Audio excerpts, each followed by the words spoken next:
Badlands National Park in western South Dakota is a stunning, nearly alien landscape full of rugged, colorful, barren outcrops that give the park its name. In this episode of the National Parks Trail Guide series, we walk the Castle Trail, the longest trail in the park, moving through 5.4 miles of beautiful scenery.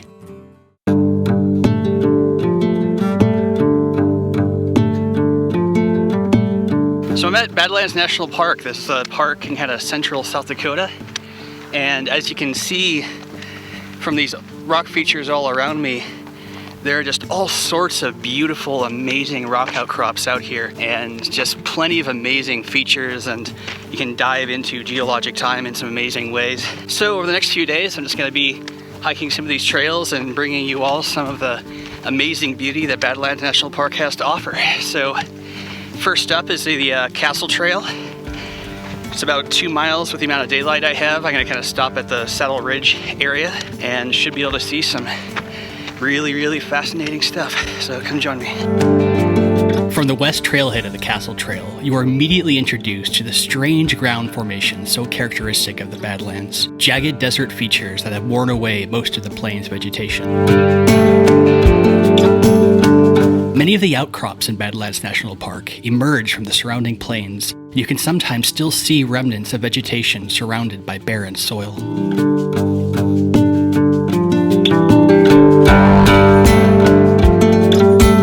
Though called Badlands because of their lack of vegetation, even small sections of eroded ground have immense beauty in pattern and texture.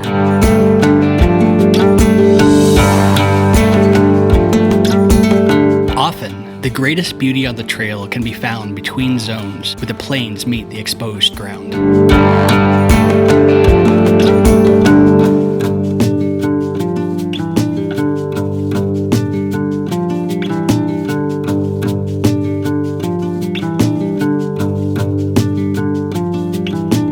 So one thing that I just really love about going to different Badlands is just how different the character all of them are. You know, there are all of these exposed outcrops, these sections of rock layers, and these glimpses into ancient time. But they all have their own unique colors and shapes and forms, and they're just, you know, they really have almost just like a personality to them, their own way of being, their own erosion patterns, and uniquely tell their own story. It's really pretty amazing. The rock layers seen eroding away in Badlands National Park were deposited over a period of 47 million years, from the Cretaceous, where the dinosaurs were still the dominant land animals, to midway through the age of mammals, when the grasslands that you see all around you first appeared.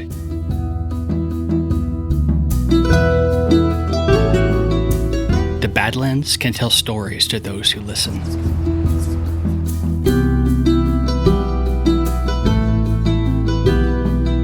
I really love seeing these outcrops that are still covered in the grass and vegetation that is surrounding the sections of Badlands. Like, it just hasn't quite caught up with the erosional forces and the incredibly poor soil. You know, it's starting to wear away and disappear and soon turn into completely dirt, and yet you still have these blades of grass floating around in the air as though everything is perfectly fine, just kind of enjoying their little island of space. Badlands National Park is a place of immense beauty at different scales, from the tiny cracks in the dried muddy ground to the great jagged eroded peaks.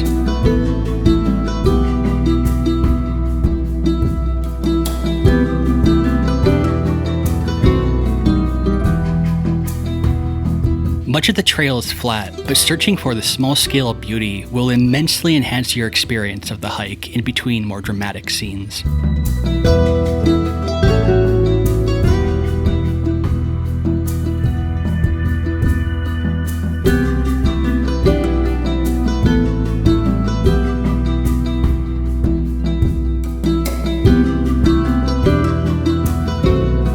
If you hike in the evening or early morning, the grasses and ground are often lit in a brilliant yellow in a way that frequently takes my breath away.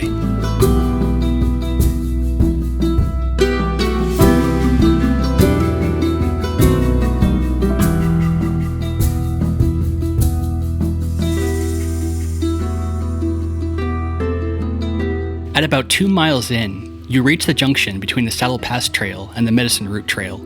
It was late when I started my journey on the Castle Trail, so I decided to sit a time to watch the sunset and the Badlands beauty and continue the trail the next day.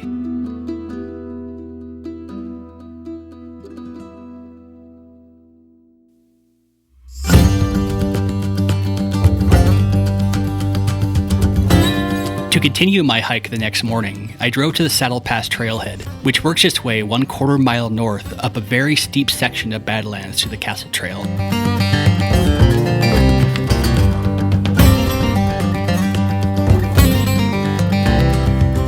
As you work your way up the steep slopes, you're met by ever-expanding views of the valley below.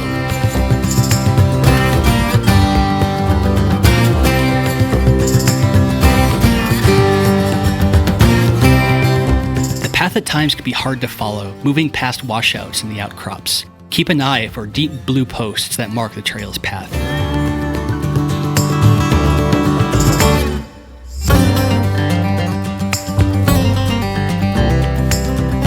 If you're lucky, at the trail's top, where it rejoins the Castle Trail, you may find bighorn sheep introduced to the park from Colorado and Canada in the early and mid-1900s.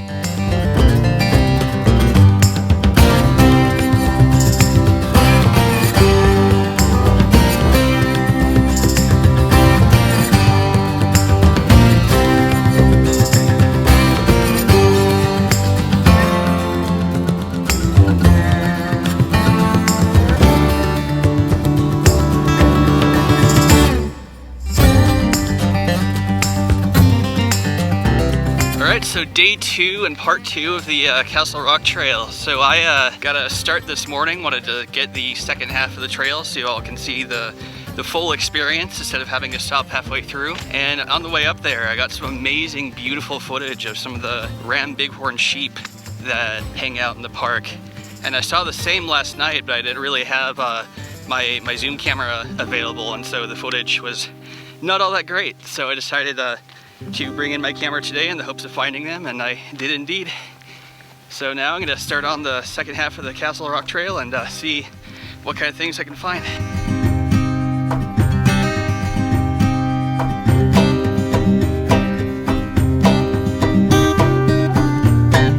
The outcrops in Badlands National Park are home to a vast wealth of fossil mammals, including brontotheres, massive rhino-like creatures that would have stood 8 feet tall and 16 feet long.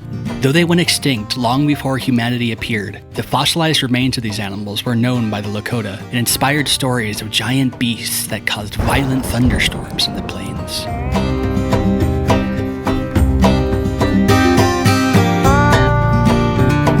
Even in the late summer, you can find beautiful sunflowers in the plains surrounding the Badlands. The resiliency of life never ceases to amaze me.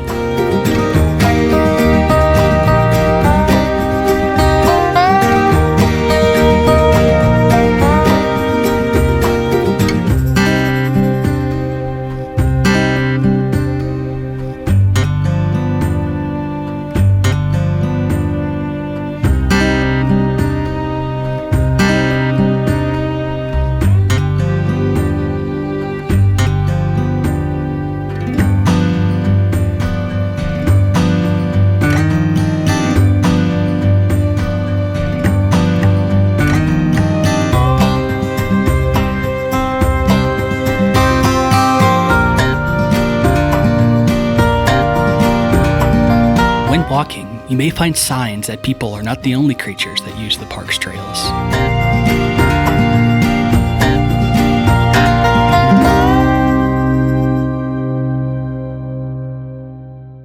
I love how many deer tracks you can see all around this trail. You've like gone to various, parks that will have little paintings of some kind of animal print on the sidewalks to show you which way to go. And in this particular case, these are nature's version of it. You just have these deer tracks all over this trail walking the same direction. They appreciate the trails as much as I do. Well, this is unexpected and really, really cool. So these are claw marks from what I'm pretty sure is a bobcat. There's at least one paw print here that has a classic felid paw shape, and then you just have these little kind of lazy scratch marks all around here. I don't see any scat, which it's usually associated with, but for some reason or another, maybe it urinated on the ground and wanted to do a bit of a scraping as well to show off the site, get other bobcats interested. But that is really, really cool. Just on this trail, we got just classic cat marking behavior. That makes my day. That is so awesome. So that was also a classic example of why you can't always use whether or not you see claw marks on paw prints to determine whether it's a canid or felid, because when the ground is muddy especially, cats will often protract their claws out, to use a word, keep them from their kind of resting position up here and then out.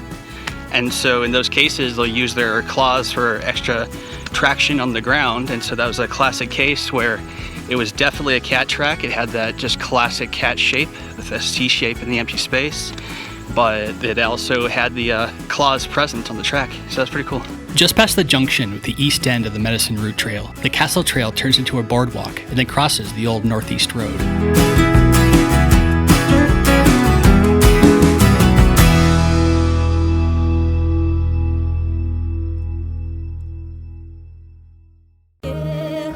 The final section of the Castle Trail, which leads to the eastern trailhead off the main road, moves through a beautiful large set of outcrops, interspersed with red and white ground.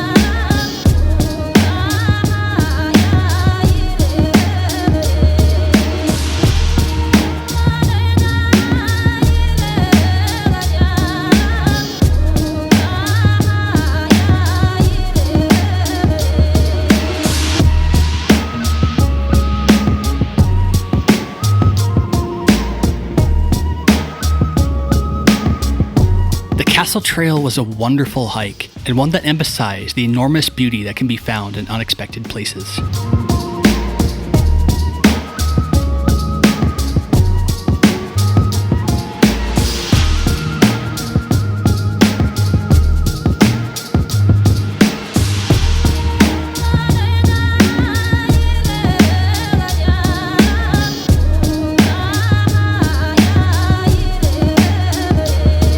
The next trail guide, I walk the Medicine Route Trail. Please subscribe to make sure that you don't miss it. And until next time, wander in wonder.